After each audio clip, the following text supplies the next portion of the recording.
Good afternoon, good morning, good day. Just good day to you guys. Good day, sweet people in Southeast Iowa.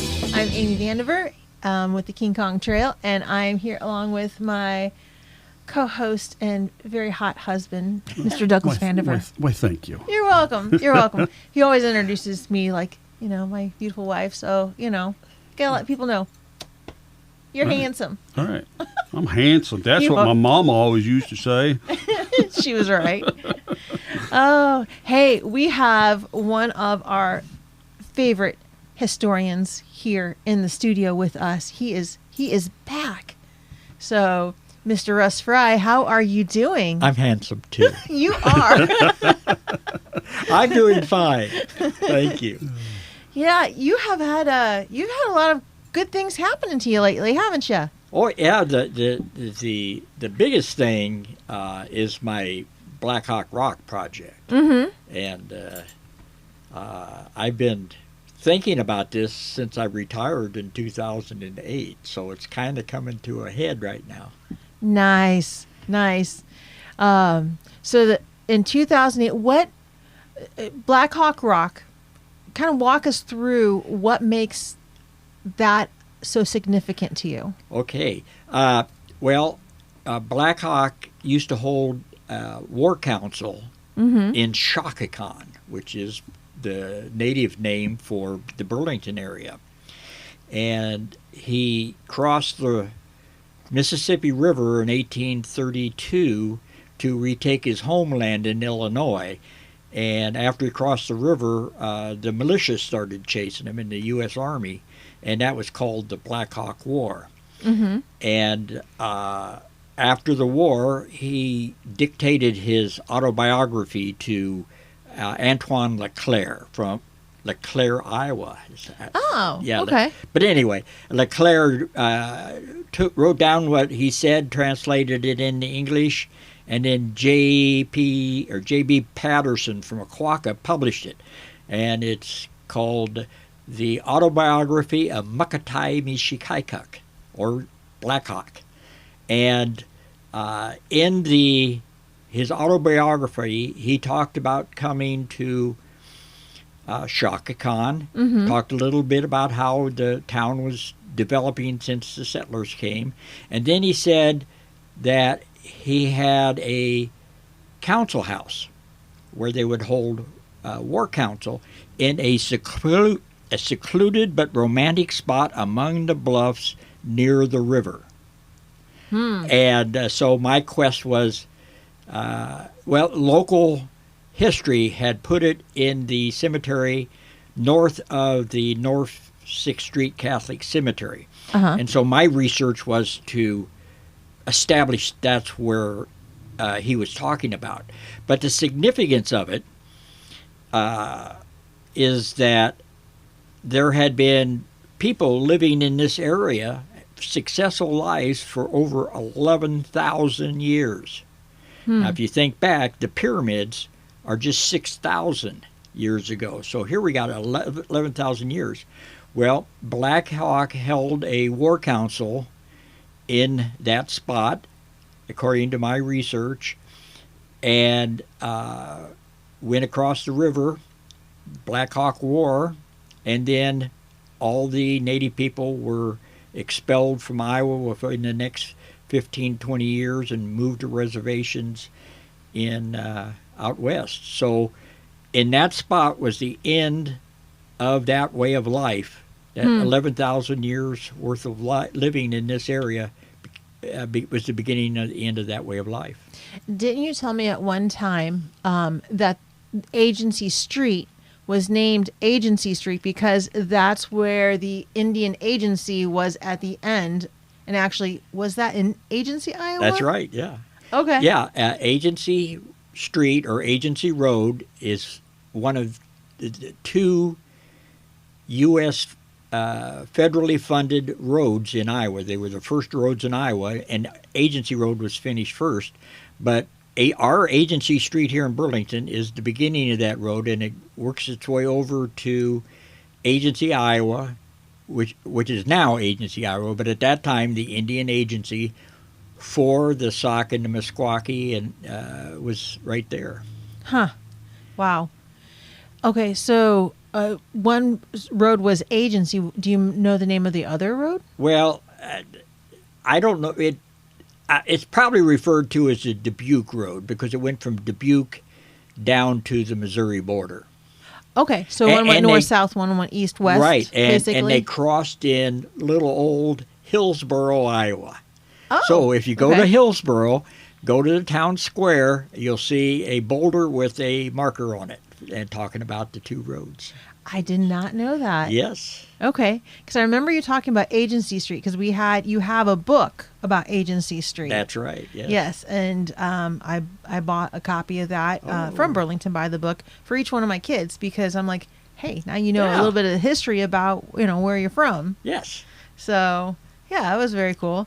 And speaking of books, at Burlington by the Book, you have another one. Doug, you want to go ahead and pull up the cover to that? That's it. That's it. So Blackhawk Rock by Russ Fry.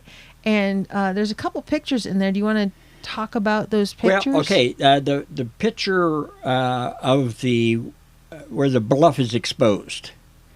Down here? Yeah, I can't. The bottom picture? I don't see one on the bottom. No, you're looking at the cover of the book. Oh, okay. So, yeah. Oh, no. Yeah, go to the back up. There we go. There we go. So if you drive down Bluff Road, you'll come to a spot where the bluff was actually excavated. And that's because when they built Bluff Road, they basically just went in and scooped out the debris that fell off the road. But when they get to this spot, the bluff went all the way down to the river. And so they had to go in there and cut out the limestone. So they blasted and cut it. And that's why that excavation part is there. And if the viewers look all the way to the right, they'll see an arrow. And that arrow points to an opening that goes into the Blackhawk Ravine. Okay. So if you're looking at that ravine from the other side, what would you see on the other side of that ravine? I mean, what part of Burlington would that be? Okay, the ravine goes back, maybe 100 yards. And then it's straight up. And on the south side is the cemetery. Mm-hmm. On the north side is more bluff. And then right behind it is a row of houses. So the houses come up to the edge of the bluff. And so what makes this a unique ravine is that most ravines in the Burlington area that are cut out of the bluffs are narrow at the top but wide at the bottom. And this ravine is round with a little opening. Okay. And that's got to do with the fact that rock is in there, and that caused the erosion to go around that and form that shape. And the Blackhawk, the local history says that Blackhawk would stand by that rock, and then the warriors would sit on the edges of the ravine, and then he would discuss matters of war with them. And so the ravine has got a small opening, but then it widens into a big area inside. Kind of like a little meadow, maybe? Well, it's usually described as a natural amphitheater. Oh, okay. And well, go ahead and jump to that one picture of the fellow standing by the rock. Okay, I think I go. You go back. Gotta go back. Okay. Okay. There we go. That is Herb Price, and he's standing by Blackhawk Rock. Okay. And Blackhawk Rock is an erratic boulder. It's a granite boulder that was left there during the last ice age. And actually, it was on the top. The ravine wasn't there. And the way the ravines form in these bluffs is the rain falls, goes into the ground, and there's natural acids in the soil that erode the limestone rock that's underneath that. And it erodes it to the point there's a small pond or lake underneath there. And then the water works its way like a stream downhill and then pops out as a spring. And then eventually there's a sinkhole. And the sinkhole and the spring collapse and forms a ravine. And so that rock was setting on top of there, and then when the sinkhole formed, it just crashed down into and helped shape that particular round-shaped ravine. Now, the rock itself is a good 15 feet high. It's a huge boulder. And Forrest Gahn, I don't know if you ever get a chance to get Forrest Gahn on your show. I've not heard of Forrest Gahn. But Forrest Gahn, his grandfather was Mayor of West Burlington. Okay. The Gahns out there in West Burlington. And Forrest is a PhD in geology for Brigham Young University in Montana. Okay. And but he's also the world's leading expert on crinoids. You know, when you open up see a rock around here, Burlington, that looks like they got little round, look like spines from fish. Right. Those are actually a plant-like fish. And Burlington is the crinoid capital of the world. I did not know you were a capital of the world for something besides crooked roads. There was a fellow here in town that collected those, and his collection is now at the Smithsonian, and I think in Harvard they bought some of his collection. So, but anyway, Forrest comes, and he and I will sometimes run around together because I know where all the ravines are in town, and then he likes to look at the rocks and look for crinoids. And he looked at the rock, and he's convinced that that rock was drug all the way from Wisconsin and deposited here.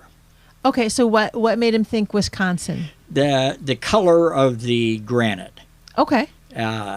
So that's and you remember, you could see how that is rounded and smooth, and that's just like a pebble in a stream, how it gets smoothed and rounded, and that's from being drugged by the glacier. Oh, that's amazing. Yep. And so the color matches a bunch of other rocks in Wisconsin? Yes. Okay. And all so through Wisconsin, there are lots of these stones. They're erratic boulders. And one of the reasons that I think this is the site that Blackhawk spoke about is that it has all the characteristics of a Manitou stone. Okay, explain a Manitou stone. Right. There was a fella, Herman Bender, who is an expert on Manitou stones. And I've read several of his papers, and he says the native people, particularly the Algonquin-speaking tribes, believed that the Great Spirit would manifest himself in various inanimate objects, and particularly these kind of boulders. And so the native people would like to hold council meetings near these boulders because they felt that it would give the blessing from the Great Spirit on their endeavors. And so he also says that the characteristics are that the boulders would be near water, where there's a spring there and the Mississippi River, that they have presence. If you walk in the area and you see it, it just jumps out at you. And if you get into this ravine, it jumps out at you. And then it is also usually near a trail. Now, if you can find that painting, the painting clearly shows, clearly shows a trail. Oh, yeah, it's even right here in the picture. There's Right. a trail right there in the painting. And that And one painting right is here. 1856.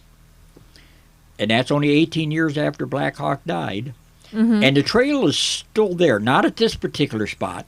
The trail went above the sloping part of the bluff, but below the top of the bluff. Okay. And native people used it to get around North Hill. So if they were downtown Valley and they wanted to get to what is now Case Company area, there was a trail there that went all the way up to Wapello. They would take this trail because North Hill was all covered with scrub, brushes, and trees, and it was difficult to get through, but they could get around this real easy. And some of that trail is still there.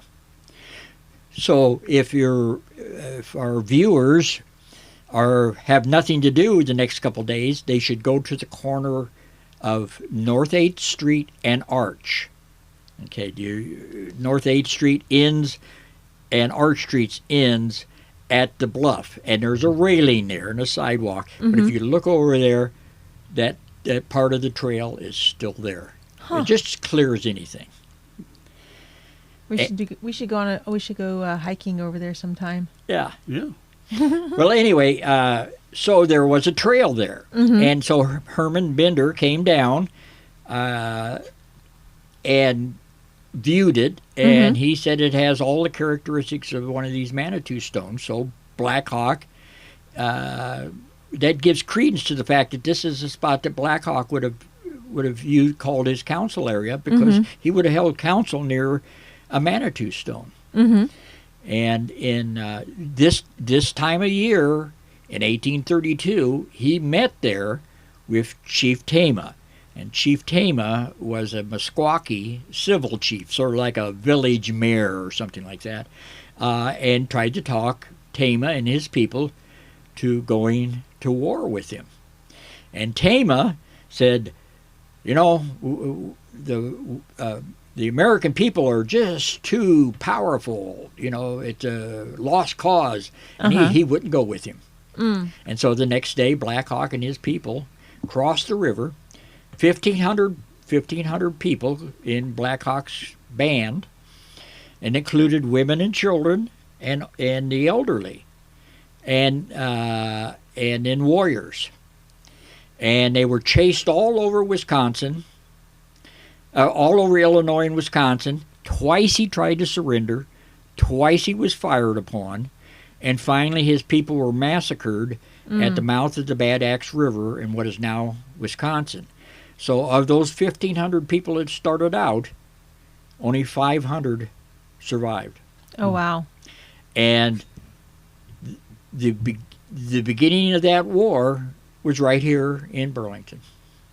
You know, you said Shaka Khan, Tama, Blackhawk, of course, and we hear these words. We think of Tama, we think of some a storefront downtown, or you know, the Tama building. Shaka Khan, the first thing that came to my mind was the kids choir, because my kids were in that. And you hear all these names, but these names are actual people, and the people that lived and helped build this area. And it's amazing that things that we see and we just take for granted the history behind here. And that's why I think it's amazing what you do, is you keep that history alive. And I was just talking, I go to Bickford assisted living and do programs, and I did this program on Blackhawk Rock today, and one of the little ladies there was saying, she was a school teacher, and she thanked me for the program, and she said, there's lots of people writing books about vampires. I can't remember what she said. So many vampire books. But she said, your book, people will be interested in your book 100 years after I'm gone. So, and so that it just made my day. That was a real good crowd today. Nice. And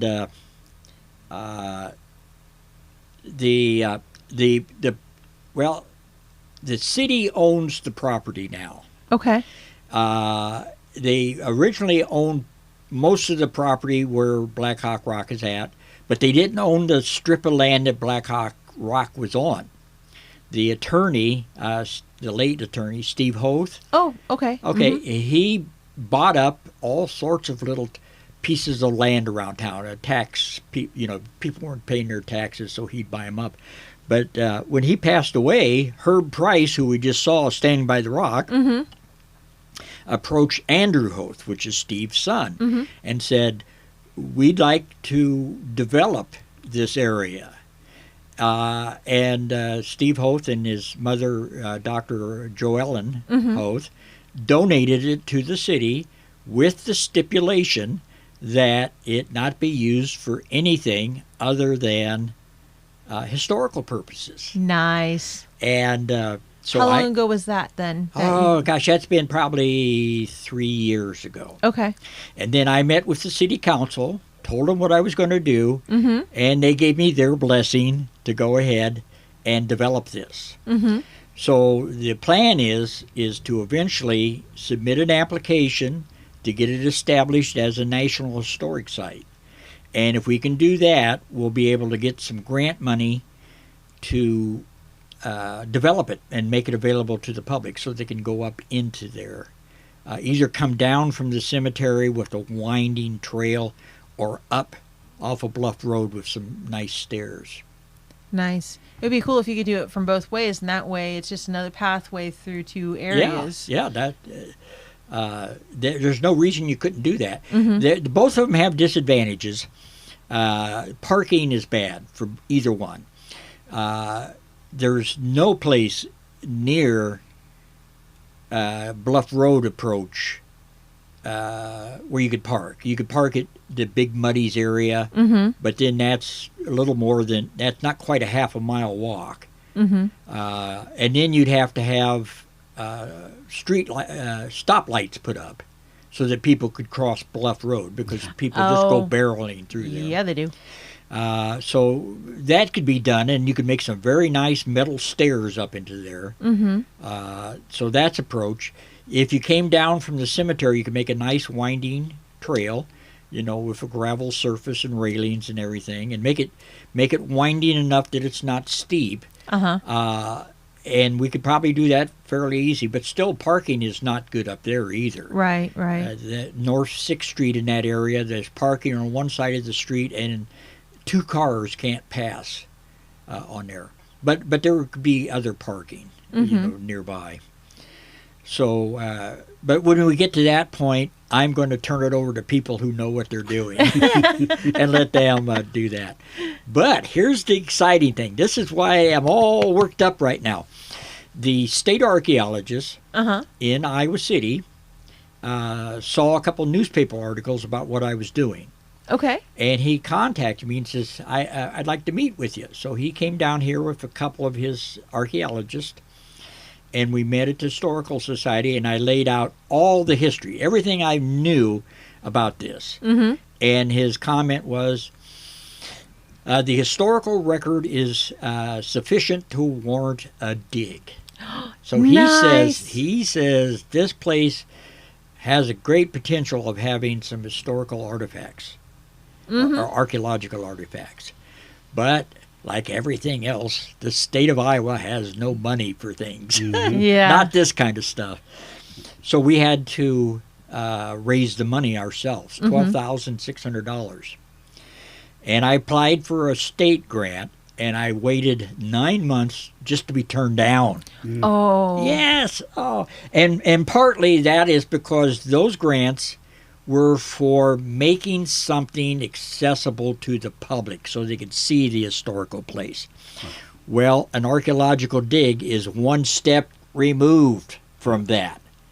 So after they paid for the dig, there's not going to be any access to the public until the next step. So they turned me down.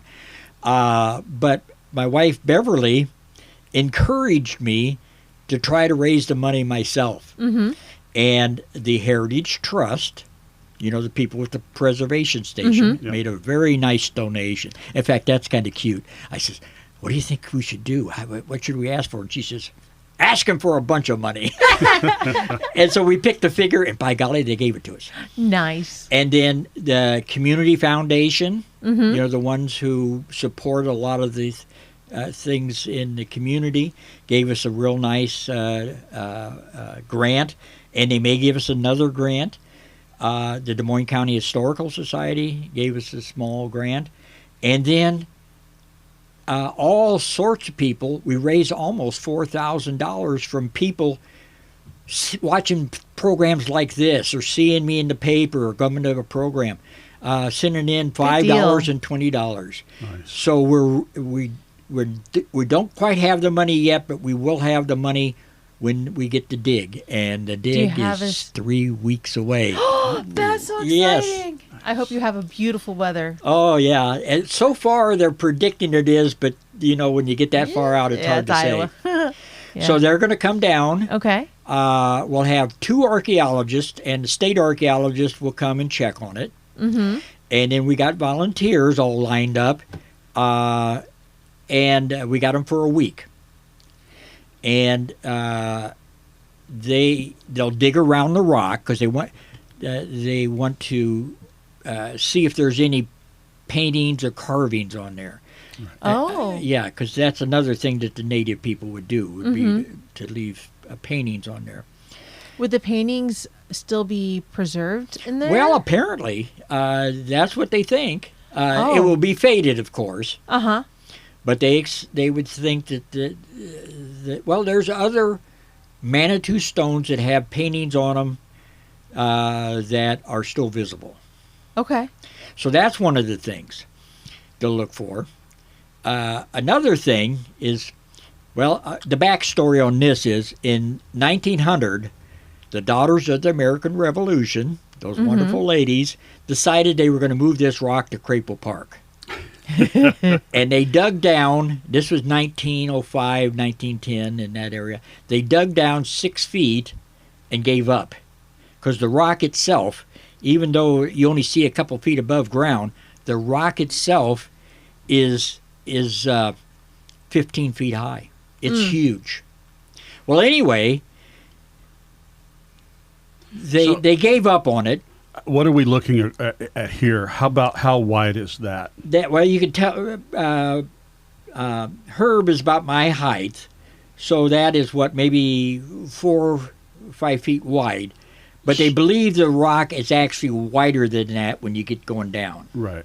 And it'd be, you say, probably about 12 feet high. 12 to 15 feet. Wow. There's 2 photographs in the University of Kansas archives of Blackhawk Rock after they dug it out, tried to dig it out, of all places, Is that in your book? Yeah, it's in the book. Okay. The picture's in the book. But how far did they get down on that? Is it 6 feet? About 6 feet, because there's people standing by it, and the rock is taller than they are. Okay.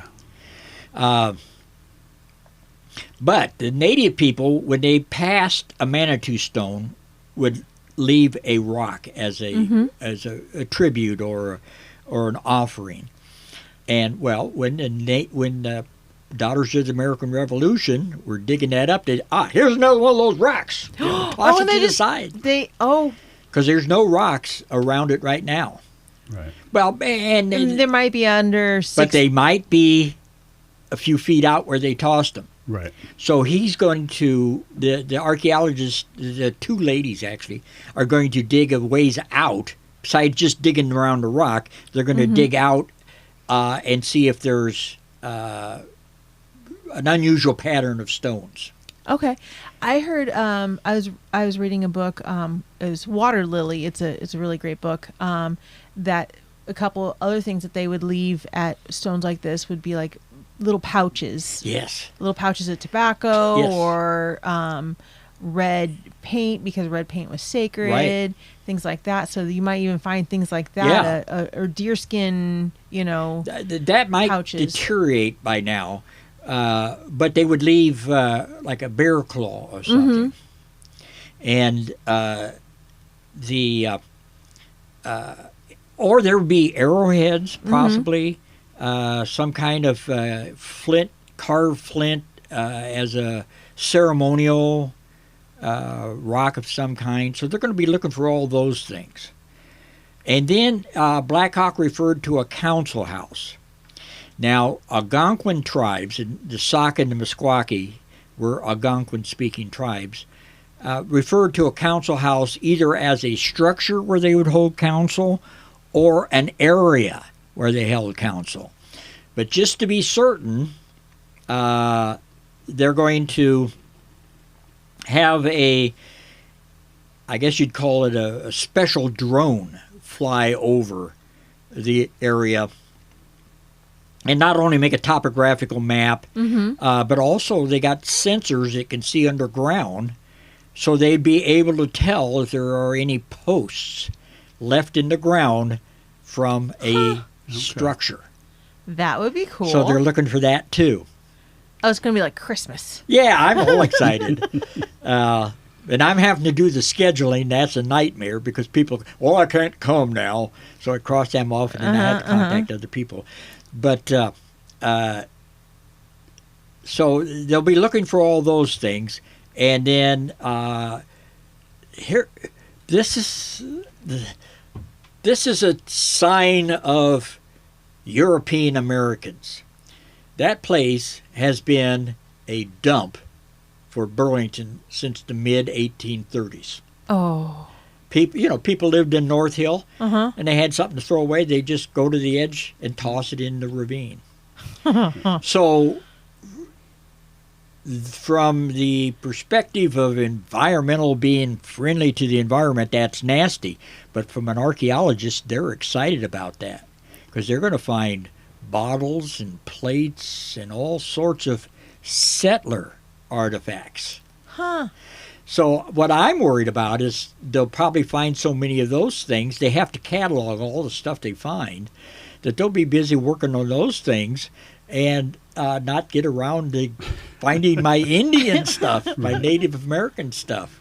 So how far will they be digging out around that rock? Will they start in a pattern or...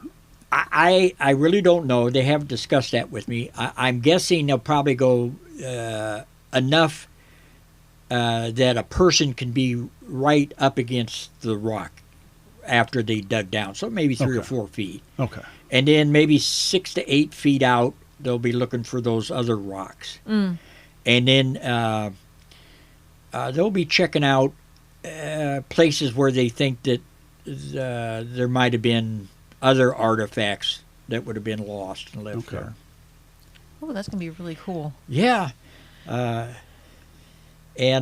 you said in about 3 weeks. What's the date? Oh, well, May 12th. May 12th. The week of May 12th. Okay. But we've got it all fenced off because we don't want the general public interfering with the business of the archaeologist. Right. Okay. Yeah. But they'll get a big opportunity to visit it very easily once we get it established as an historic site. That's going to be so exciting. Yeah. And I have a fun tale to tell you. Okay. I told you that there was a trail that went all the way from downtown Burlington along the top of the bluff, and it came out just south of Case Company. And a lot of that road or that trail is gone now because when they built Bluff Road, there were landslides and things like that. But there are still lots of spots, several spots where you can still see the trail. Well, I was out. I crawled down the side of the bluff and got on the spot where the trail was. And it was maybe, 10, 15 feet down. And I was holding on to trees and everything, got down there, and I couldn't get back up. Oh, no. The place, it's covered with leaves, and then it gets muddy underneath. And when you try to walk on leaves over mud, you just slip. And I had my phone with me, and I was going to call my wife and call her at work and tell her, do something, I'm stuck on a cliff. And then I thought, no, I can't do that. She thinks I'm wacky enough as it is. And then I thought, you left her on a cliffhanger. Huh? You left her on a cliffhanger. Yes, I did. She left me on a cliffhanger. I thought, well, I'll call the fire department and they'll bring a ladder down. But there had already been 2 or 3 articles in the paper about what I was doing, and I know that would end up in the paper. Front page, above the fold. Yep. Historian stuck on bluff. So there was a ravine nearby, and by holding on to trees and little bitty bushes and stuff, it took me about a half an hour, and I worked my way down into that ravine and walked out. Oh, my goodness. And then I had to walk 2 miles to get back to my car. So, the life of an historian is not as boring as most people would think. You've been in quite a few ravines around here in Burlington. Yes, yeah. In fact, I've been in the King Kong ravine. Yep. Mm-hmm. Or Gunnison Gap, as it's called. Right. Oh, it actually has a different name. This, it would mean this. It would blah blah. It'd be a weird title for the podcast, Gunnison Gap. I like the King Kong Trail. Yeah, King Kong, and King Kong is in Gunnison Gap. There's that cage, Yep. And I don't know if your viewers have you done anything on that. I have not done anything on that. Well, there's a place where through most of Gunnison Gap, and Gunnison Gap is between Agency and Washington Street. That part of town, I forgot what it's called over there, Hibernia area. And Hawkeye Creek, which is what formed all the ravines in town and gave us our topography, flows through there, but mostly above ground. But it goes into a sewer that's got a cage over it. Uh-huh. And it just picked up the name of King Kong Cage. So there we go, folks. Yep. Now a little bit about why Blackhawk liked this area. The Sauk people had a village called Saukanack up in what is now Rock Island. And they believed it had like up to 3,000 people that lived there. So it was a huge village for Native people. And they lived up there during the spring through the fall. And the men would hunt and fish, and the women were farmers. And they would come fall, they'd dig pits and line it with fur, and then put their harvest in those pits, and then cover it up with rocks and dirt. And then the village would break up, and they'd all split up and go various places. And by doing this, they would not be over-hunting an area. If they stayed in one spot, 3,000 people, pretty soon the game would be gone. Right. And all the loose fire would be gone. So come winter, they'd break up and have winter camps. Mm-hmm. And they would have plenty of game. And come spring, they'd go back to Saukanack and dig up their vegetables, their squash and their corn and all that, and then they'd eat that as well as the game they would catch, and then they repeat the cycle. Well, Blackhawk would like to come to Burlington, and he liked Perkins Park area. It is a pretty area. It is a nice area, Mm-hmm. but there's a nice ravine that goes from Perkins Park, went all the way downtown. Okay. And parts of it are still available. It went right through what is now Bracewell Stadium and all the way downtown. So he could get down to the river real easy. Mm-hmm. And there was a trail that went from, actually it went from Fort Madison all the way to Wapello. It pretty much follows Highway 61, only it was a little closer to the wooded areas. So he was close to that trail. Perkins Park is not far from 61. Mm-hmm. So he had easy access to those places. And it was wooded, and when he would visit here, it was very wooded, and he would hunt deer, Uh-huh. elk, and bear. You don't see very many of those around here anymore. Not anymore. White men came and they went. But he good hunting there, and Perkins Park area is only maybe a mile and a half to Roosevelt area, and that was prairie, and there were buffalo right at the edge of the prairie. So this was an ideal place for a winter camp. Had it all. Yeah, it had it all. That reminds me of, have you ever been to Wildlife Prairie Park in Peoria? No, I haven't. Oh, you would love it. Yeah. So I went there all the time as a kid. That was the place we used to go.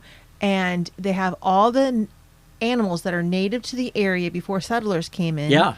And so you have buffalo there, you have bears, and all the animals, and their enclosures are huge. So it's more of a natural. It's not like a zoo. Yeah. And you walk through the trails, but you're walking. You're seeing the animals that would have been there at the time before settlers, and they actually have like a little settlers park where you can see a little, a homestead and the animals that they would have had at as a homestead in that era too.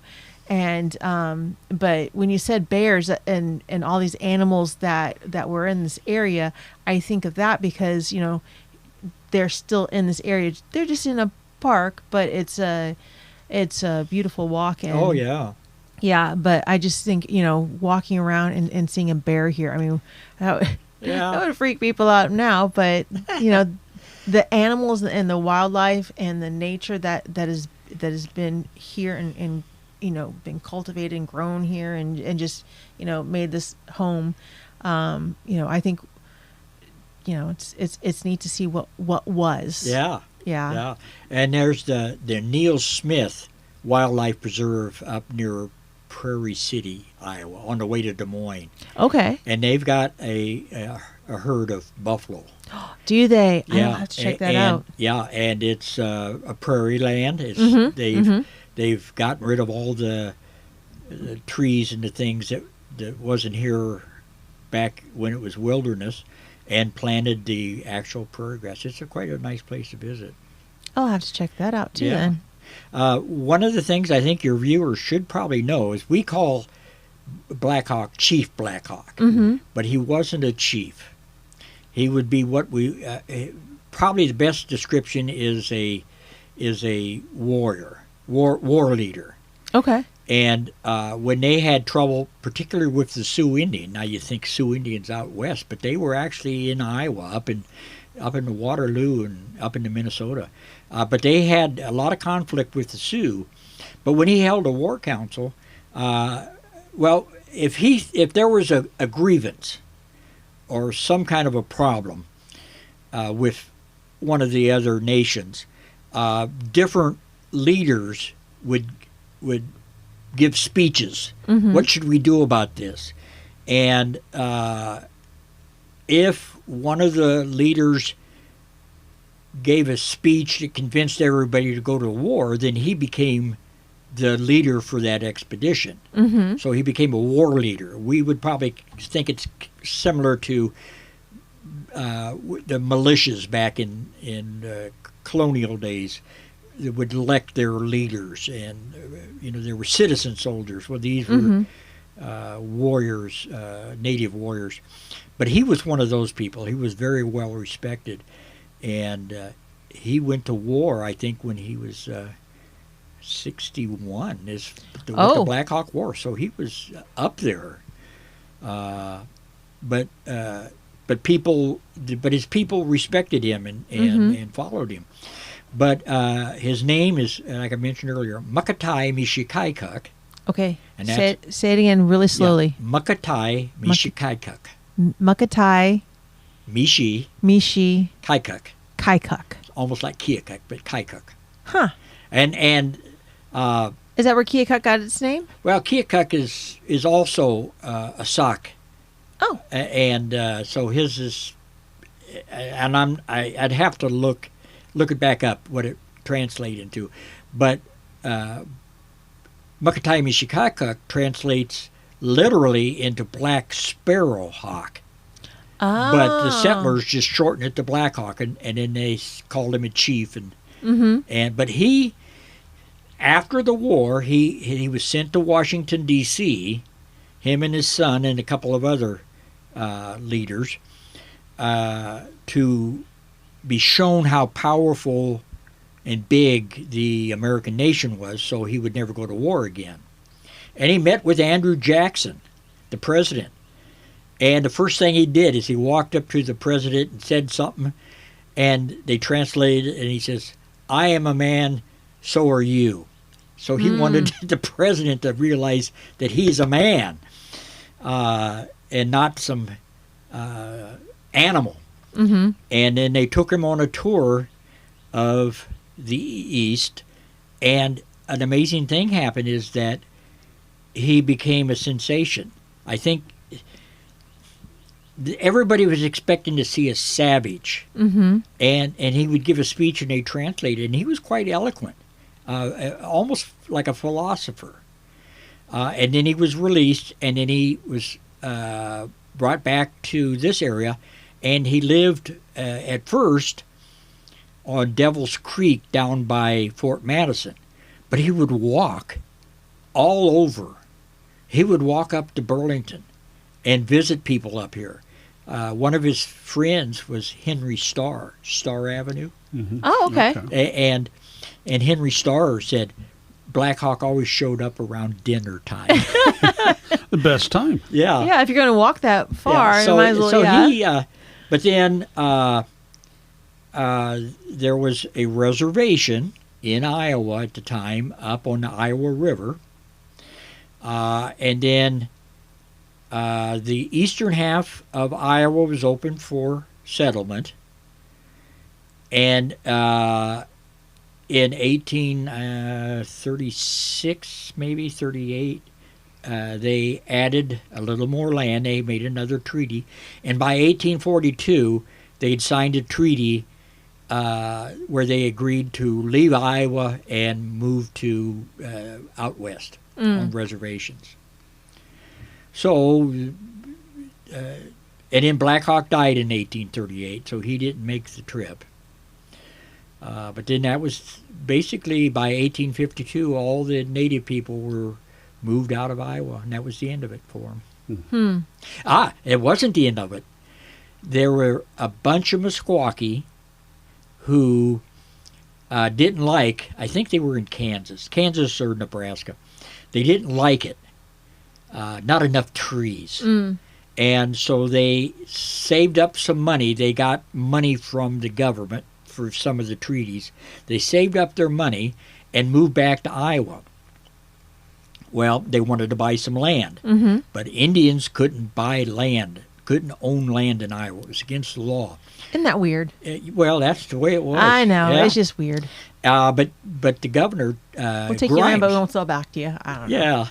yeah, former Burlington resident Grimes bought the land as a trust for him. And they called it a settlement. It's not a reservation. It's a settlement, and so they own their own land, but it's considered the Meskwaki Nation's land, and they named it after their famous chief, Tama. So Tama, Iowa, is right near their settlement, Tama County. Okay. So outside of that, all the native people were moved out. And that started at Blackhawk Rock, the beginning of the end. Wow. Wow. And now it's the beginning of the finding all the end. Yeah, the restoration of the history of what happened. There How's you that? go. That sounds much better than what I Yes. just said. Now, I know you've been on here before, and you've talked about the bones situation Yes. of Blackhawk. And have you contacted the ancestors about Blackhawk Rock, and do they have any involvement? Well, I go to a film festival sometimes in Muskogee, Oklahoma. And there was a couple days when they weren't showing films, so I drove to Stroud, Oklahoma. And that's where the Blackhawks band ended up. And I visited their museum and their library and told them who I was.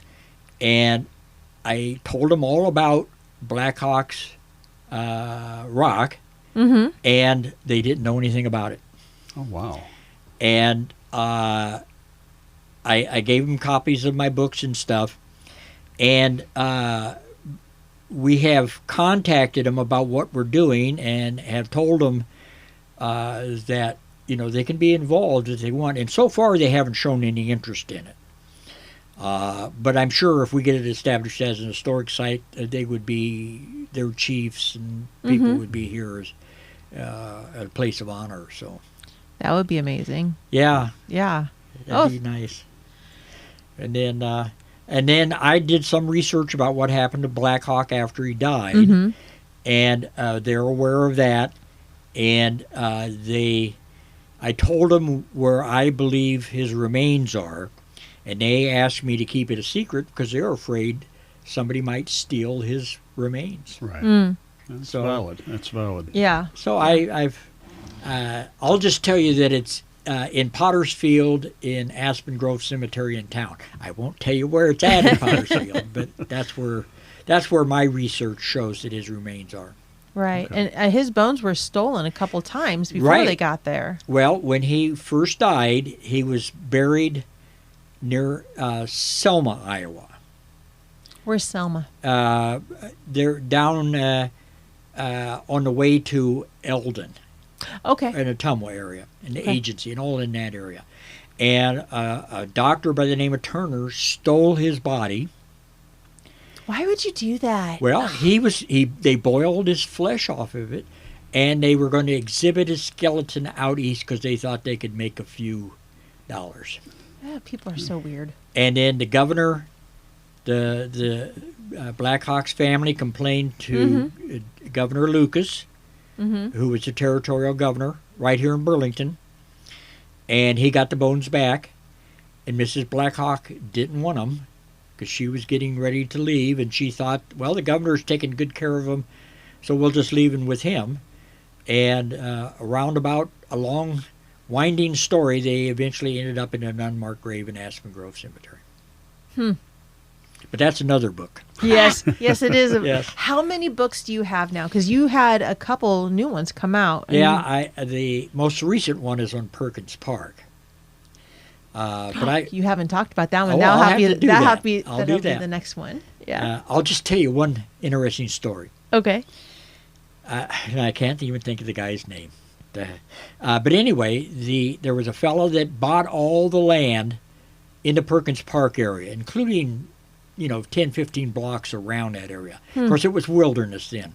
And he was here before he was supposed to, by a whole year. This was still closed to settlers at the time. And then he sold it to a guy named Dills from Dill Street, right in front of Perkins Park. Oh. But anyway, this guy moved to near Washington, Iowa, where he was promptly killed by, quote, hostile Indians, unquote. So, we don't think, but this area was the Wild West. And Perkins Park has got Wild West stories. But I think I've got 22 history books. And then when I was in corrections in my previous career, I was a treatment coordinator. So I've got 8 books that are related to psychology. And 2 of them were published by real publishers, and the other one were self-published. So what do I got, like 30 books now? Yeah, it sounds like, yeah, quite a bit. 22 and then the 8. More than my hands. Yeah, and I'm getting fabulously rich, sort of. Rich in history. Yes, rich in history. There's no price you can put on that. Yeah. I'm so excited, though, for the excavation of the rock and to be able to see what was in it, what was around it, how deep it goes, and different things like that. I'm so excited for you because I know this has been a passion of yours for a very long time. Yeah, so. It's been on my bucket list, so to speak. Now, and probably I could come after the dig, I'll come back and maybe Of show course. some pictures. Yeah, That would be absolutely, great. Absolutely. Now, do they have to find a certain amount of stuff before they'll put their stamp on it as a historical? Well, the catch is, if they find some artifacts, it will add credence to this fact that this would be the site. Mm-hmm. But it really isn't proof, because we could probably go down in Gunnison Gap and find arrowheads Right. if we did a proper dig. Mm-hmm. Now, if they found a painting or an etching on the rock, that's pretty good evidence. Mm-hmm. Or if they found ceremonial artifacts that would only be used like at a war council or at a council meeting of some kind. Right. But regardless, if they find any native artifacts, that will be added to my application for historic site recognition and support it some. Right. Right. And that picture that you found at the Oh, Burlington yes, Library. There's a story there. Yeah. This is a fellow by the name of George Winter was an artist in Indiana, Mm-hmm. and he decided to go west to paint the Indians. Mm-hmm. And he had an uncle that lived in Burlington, so he came here, lived with his uncle for a year, and had a studio, and he painted several things in the area. And I found out about him.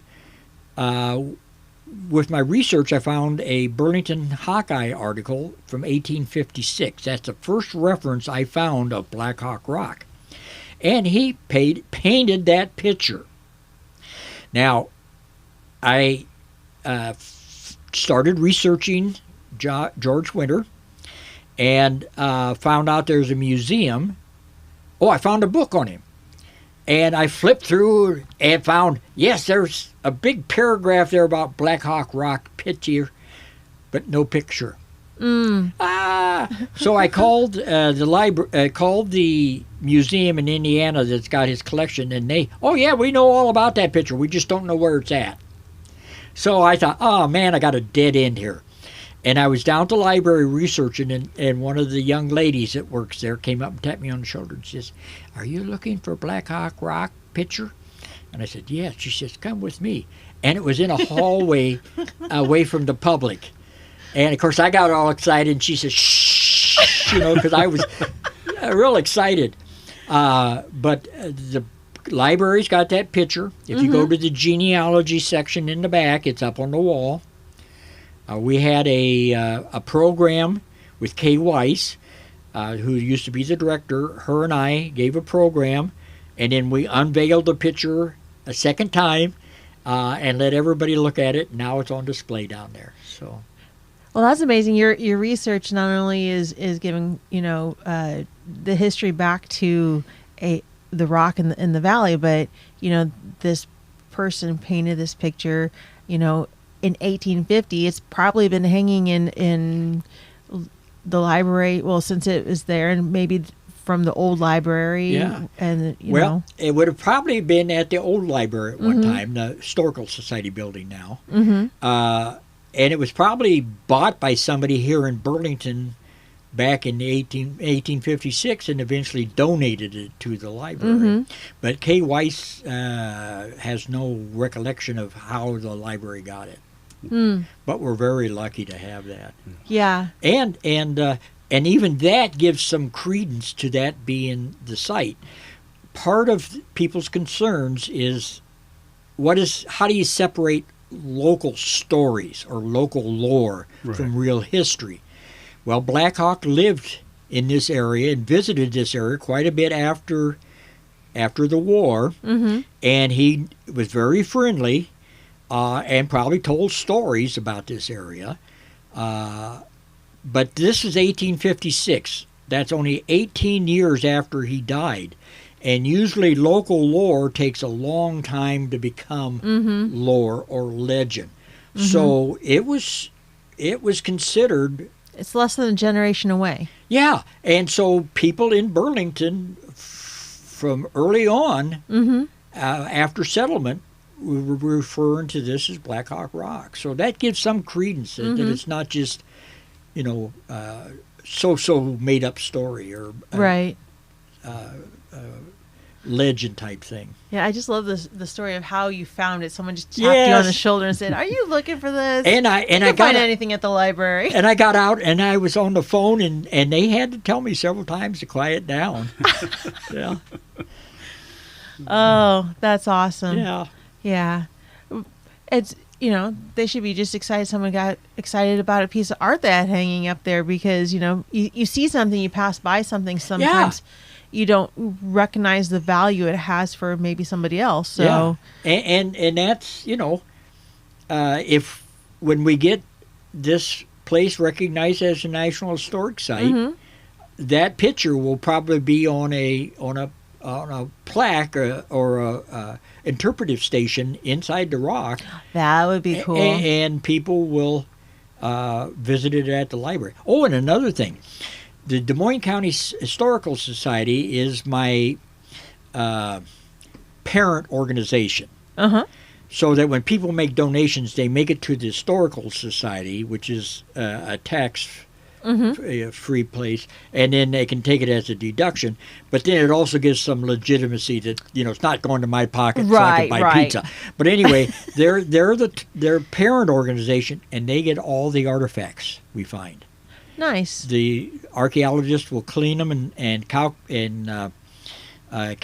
them, and then eventually they'll be turned over to the Historical Society.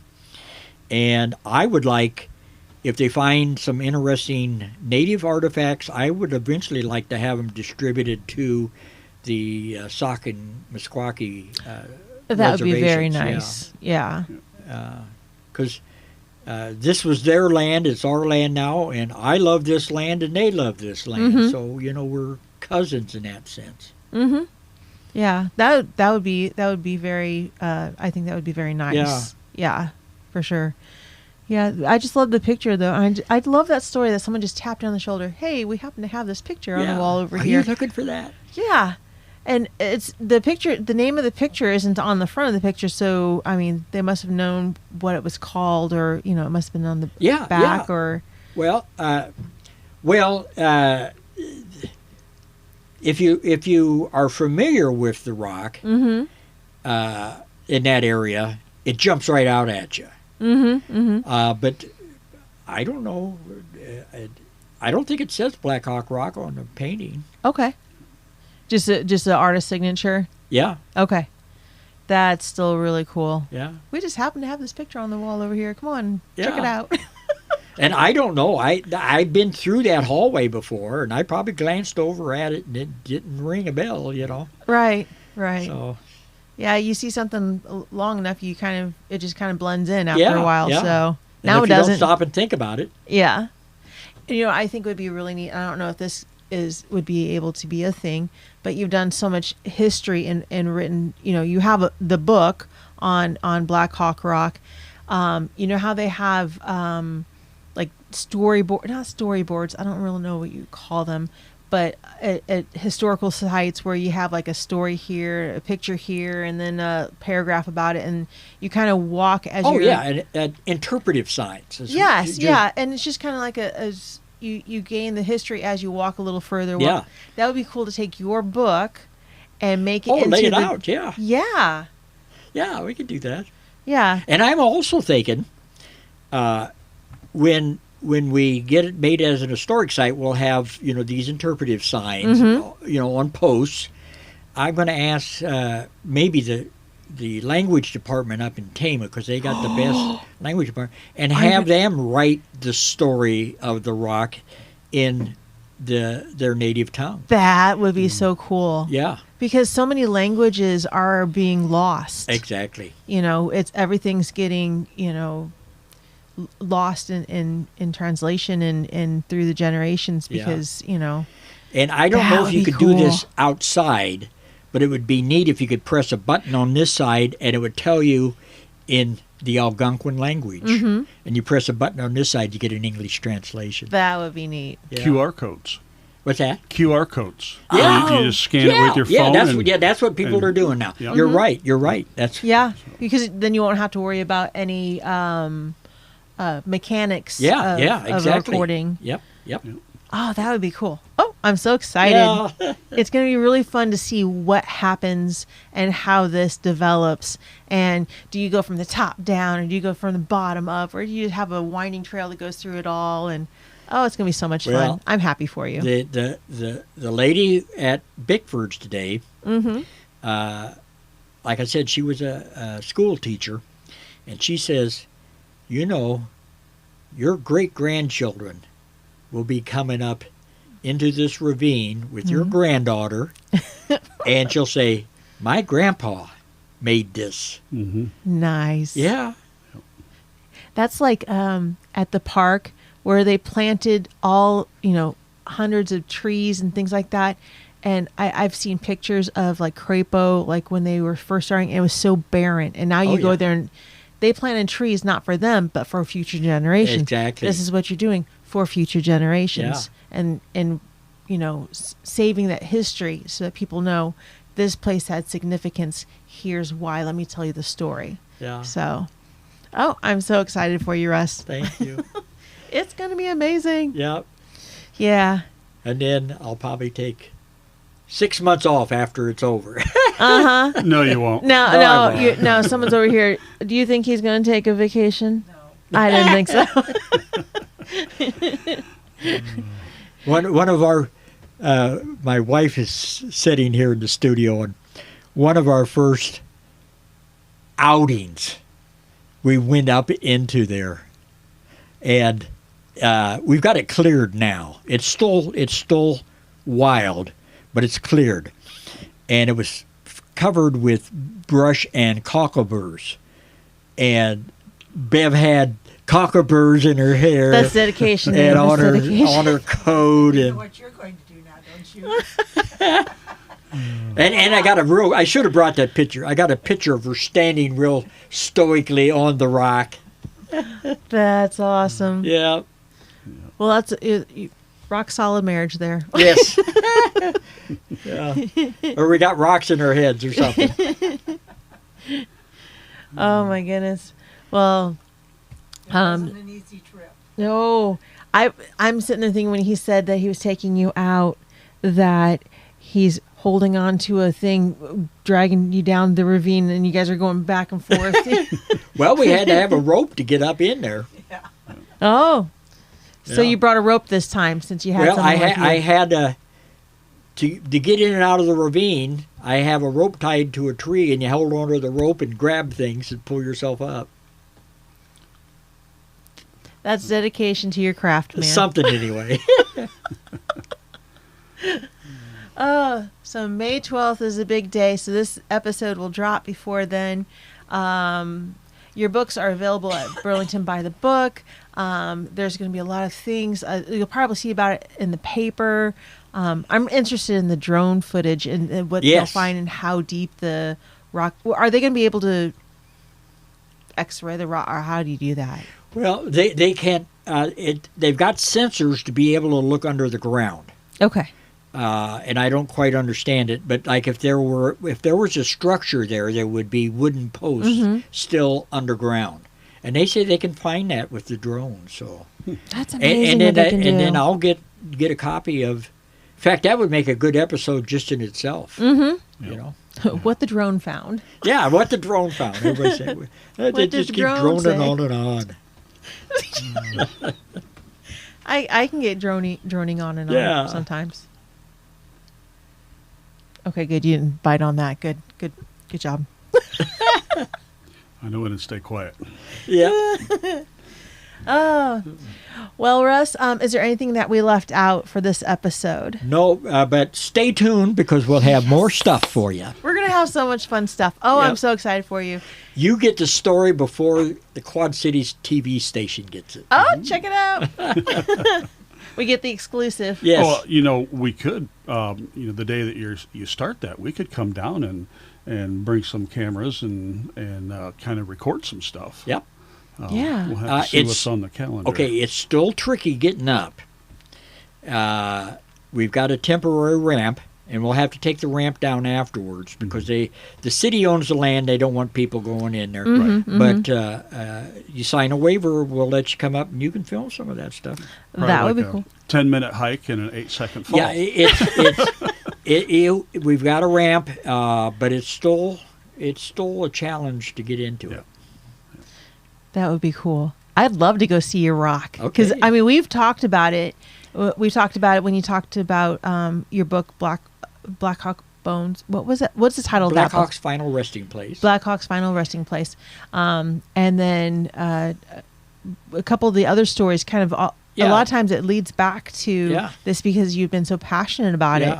And so it's been fun to see where you're at in this process. And I think a couple episodes ago when you were on, we were actually talking about the process of going for the grants and different things like that. So, but to have the archaeologist come and say, "Hey, this is worth the dig," so that's it's nice so to exciting. know a professional taking me serious.